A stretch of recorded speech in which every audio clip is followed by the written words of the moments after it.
শ্রী গণেশায় নমঃ। ওম শ্রী বিষ্ণু, ওম শ্রী বিষ্ণু, ওম শ্রী বিষ্ণু। বন্ধুরা, দেবশিল্পী বিশ্বকর্মা হলেন এই বিশ্ব ব্রহ্মাণ্ডের কারিগর। এই জগৎ, এই সৃষ্টি, এই পৃথিবীর, এমনকি এই বিশ্ব ব্রহ্মাণ্ডের যিনি নকশা তৈরি করেছেন তিনি হলেন বিশ্বকর্মা। পুরাণ মতে ব্রহ্মার নাভিমূল থেকে জন্ম হয় বিশ্বকর্মার। তাই সৃষ্টিকর্তা ব্রহ্মা হলেন তার পিতা। জগৎ সৃষ্টির পর ব্রহ্মা সম্পূর্ণ বিশ্ব ব্রহ্মাণ্ডের নির্মাণের দায়িত্ব দেন বিশ্বকর্মার ওপর। তাই শ্রী শ্রী বিশ্বকর্মাকে বলা হয় এই জগতের কারিগর।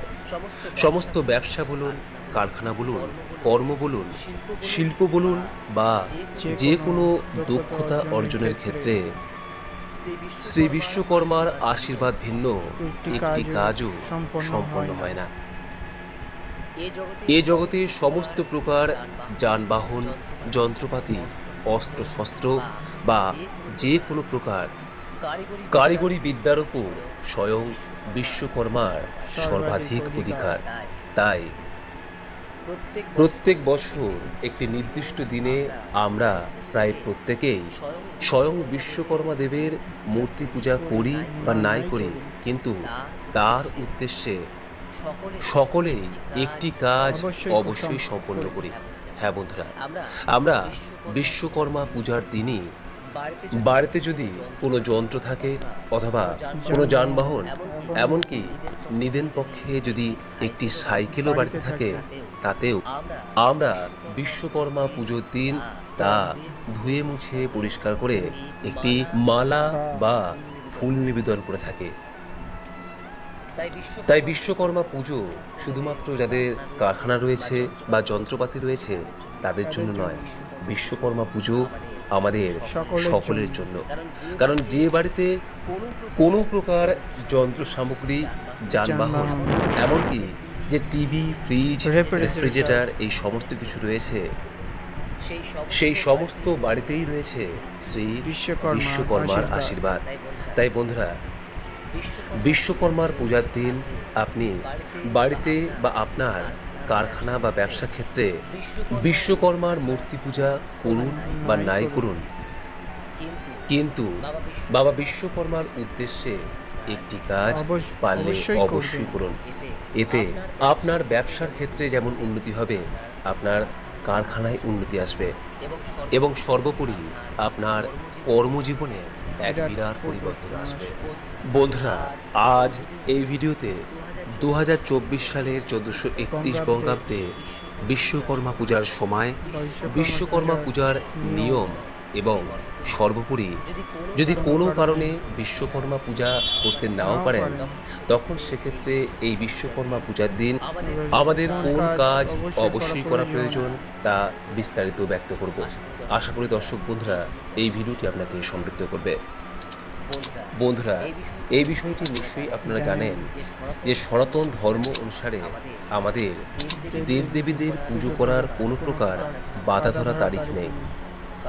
কারণ সমস্ত দেবদেবীর আরাধনার তিথি স্থির করা হয় চন্দ্রের গতি প্রকৃতির উপর নির্ভর করে। তবে বিশ্বকর্মা পূজার ক্ষেত্রে কিন্তু এটি সম্পূর্ণ ভিন্ন। কারণ বিশ্বকর্মা পূজা স্থির করা হয় সূর্যের গতি প্রকৃতির উপর। সূর্য যেদিন কন্যা রাশিতে প্রবেশ করে, অর্থাৎ ভাদ্র সংক্রান্তির দিন দেবশিল্পী বিশ্বকর্মা আবির্ভাব ঘটে, আর তাই ওই দিনই বিশ্বকর্মা দেবের পূজা করা হয়। এই বছর এই ভাদ্র সংক্রান্তির দিন পড়েছে আগামীকাল 17 সেপ্টেম্বর মঙ্গলবার। যদিও আজ 16 সেপ্টেম্বর সোমবার দুপুর 1:11 থেকে শুরু হয়ে যাচ্ছে সংক্রান্তি, কিন্তু উদয়া তিথি মেনে বিশ্বকর্মা পূজা সম্পন্ন করতে হয়। তাই বিশ্বকর্মা পূজা এই বছর সম্পন্ন করতে হবে আগামীকাল মঙ্গলবার দিন। তবে বিশ্বকর্মা পূজার দিন ভদ্রা ছায়া উপস্থিত থাকে। এই ভদ্রা ছায়া বিশ্বকর্মা পূজার দিন অর্থাৎ মঙ্গলবার দিন থাকছে সকাল 11:44 থেকে রাত্রি 9:55 পর্যন্ত। তাই এই বছরের বিশ্বকর্মা পূজা উক্ত সময়ের আগেই করা প্রয়োজন, অর্থাৎ মঙ্গলবার সকাল 11:48 পূর্বেই বিশ্বকর্মা পূজা সম্পন্ন করা প্রয়োজন। কারণ এই সময় থাকছে ভাদ্র সংক্রান্তির অমৃতযোগ, যা থাকছে মঙ্গলবার সকাল 7:52 থেকে সকাল 10:16 পর্যন্ত। তাই এই বছর বিশ্বকর্মা পূজা যদি সম্পন্ন করতে চান তাহলে এই সময়ের মধ্যেই সম্পন্ন করুন। বন্ধুরা, সম্পূর্ণভাবে যদি বিশ্বকর্মা পূজা করতে চান তাহলে আপনারা নিশ্চয়ই জানেন যে বিশ্বকর্মা পূজায় ঘট স্থাপন করতে হয়, যজ্ঞ কর্ম এই সমস্ত কাজ করতে হয়। সেক্ষেত্রে একজন অভিজ্ঞ পুরোহিত বা ব্রাহ্মণের সাহায্য নিয়ে আপনি এই বিশ্বকর্মা পূজা সম্পন্ন করতে পারেন। কিন্তু যদি আপনি নিজে থেকেই বাড়িতে বসে অথবা আপনার কারখানায় বা ব্যবসা ক্ষেত্রে বিশ্বকর্মা পূজা সম্পন্ন করতে চান তাহলে সেক্ষেত্রে সবার প্রথমে পূজার দিন স্নান সেরে পরিষ্কার ও শুদ্ধ কাপড় পরে পূজার স্থানে আসুন। তারপর বিশ্বকর্মা পূজার উপকরণগুলি একে একে সাজিয়ে নিন।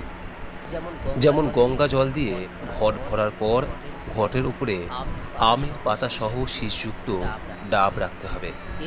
এরপর সেই ঘটের উপর একটি লাল বা হলুদ ফুল দিন। তারপর খড়ি মাটি দিয়ে পুজোর স্থানে আলপনা এঁকে দিন। তারপরে আতপ চালের নৈবেদ্য সাজিয়ে রাখুন এবং ভোগে অবশ্যই পারলে বাতাবি লেবু এবং বোঁদের তৈরি লাড্ডু নিবেদন করতে ভুলবেন না। এরপর পূজার স্থানে সামান্য গঙ্গাজল ছিটিয়ে দিন। তারপর প্রদীপ ও ধূপকাঠি প্রজ্বলন করুন। এরপর শ্রী গণেশজি ও শ্রী বিষ্ণুকে স্মরণ করার পর আচমন ক্রিয়া সম্পন্ন করে বিশ্বকর্মা পূজায় নিজেকে নিয়োজিত করুন। একে একে করে ফুল, বেলপাতা, তুলসী পাতা এবং ভোগের সমস্ত দ্রব্য বাবা বিশ্বকর্মাকে নিবেদন করুন। তাকে মনে মনে আহ্বান করুন। মন্ত্র উচ্চারণের মাধ্যমে যেমন আপনি এই পূজা সম্পন্ন করতে পারেন, পাশাপাশি মন্ত্র ছাড়াও কেবলমাত্র ভক্তি ও নিষ্ঠা সহকারে তাকে আহ্বান করেও আপনি এই পূজা সম্পন্ন করতে পারেন। আর যদি কোনো কারণে আপনি বিশ্বকর্মা দেবের এই দিন পূজা সম্পন্ন করতে না পারেন তাহলে কেবলমাত্র বিশ্বকর্মা দেবের উদ্দেশ্যে আপনার বাড়িতে যদি কোনো প্রকার যানবাহন থাকে বা কোনো যন্ত্র থাকে, সেই যানবাহন বা যন্ত্র ভালো করে পরিষ্কার করে নিয়ে উক্ত স্থানে একটি তেল বা ঘিয়ের প্রদীপ প্রজ্বলন করে একটি ফুল ও বেলপাতা নিবেদন করে সামান্য সিঁদুরের ফোঁটা যদি দিয়ে দিতে পারেন, তাতেও বিশ্বকর্মা দেবের আশীর্বাদে আপনার ও আপনার পরিবারের মঙ্গল হবে। আর হ্যাঁ, অবশ্যই বিশ্বকর্মা পূজার দিন বিশ্বকর্মা দেবের পূজার ব্রত কথাটি একবার হলেও শ্রবণ করবেন।